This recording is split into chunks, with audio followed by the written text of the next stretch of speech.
ಎಲ್ರಿಗೂ ನಮಸ್ಕಾರ. ವೇದಿಕೆ ಮೇಲೆ ಇರ್ತಕ್ಕಂಥ ಗಣ್ಯರೇ, ಇವತ್ತು ಜ್ಞಾನಸಾಗರ ವಿದ್ಯಾಪೀಠದ ಈ 12ನೆಯ ಸಾಂಸ್ಕೃತಿಕ ಸಂಭ್ರಮದಲ್ಲಿ ವೇದಿಕೆ ಮೇಲೆ ಆಸೀನರಾಗಿರ್ತಕ್ಕಂಥ ಎಲ್ಲ ಗಣ್ಯರನ್ನು ನಮಸ್ಕರಿಸಿ, ಇವತ್ತು ಬಹಳ ವಿಶೇಷವಾದಂತಹ ಕಾರ್ಯಕ್ರಮವನ್ನು ಗಂಗಾಧರ್ ಸರ್ ಅವರು ಆಯೋಜನೆ ಮಾಡಿದ್ದಾರೆ.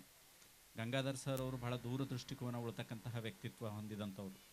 ಅವ್ರ ವಿಷನ್ ಹೇಗಿದೆ ಅಂತಂದರೆ, ಯಾವುದೇ ಒಂದು ಕೆಲಸ ಮಾಡಬೇಕಾದ್ರೆ ಭಾಳ ಸೂಕ್ಷ್ಮಮತಿಯಾಗಿ ಅದರ ಬಗ್ಗೆ ಆಲೋಚನೆ ಮಾಡ್ತಾರೆ.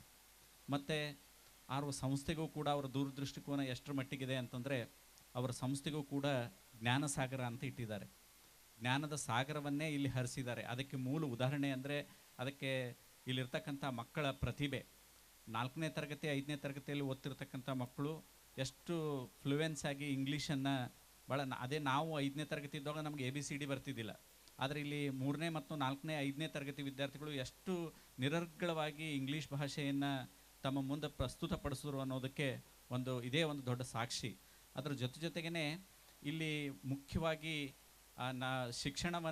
ಮುಖ್ಯವಾಗಿ ಶಿಕ್ಷಣ ಅಂತ ನಾವು ಡೆಫಿನಿಷನ್ ಕೊಟ್ವಿ ಅಂತಂದರೆ, ಅದಕ್ಕೆ ಬೇರೆ ಬೇರೆ ಡೆಫಿನಿಷನ್ಗಳಿದ್ದಾವೆ.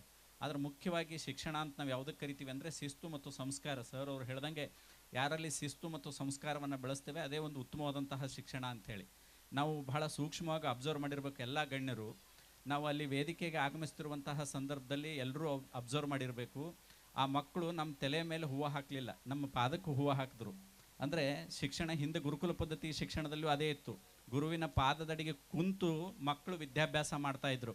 ಸೊ ಅಂತಹ ಸಂಸ್ಕಾರವನ್ನು ಈ ಶಾಲೆಯಲ್ಲಿ ಗಂಗಾಧರ್ ಸರ್ ಅವರು ಕಲಿಸಿದ್ದಾರೆ.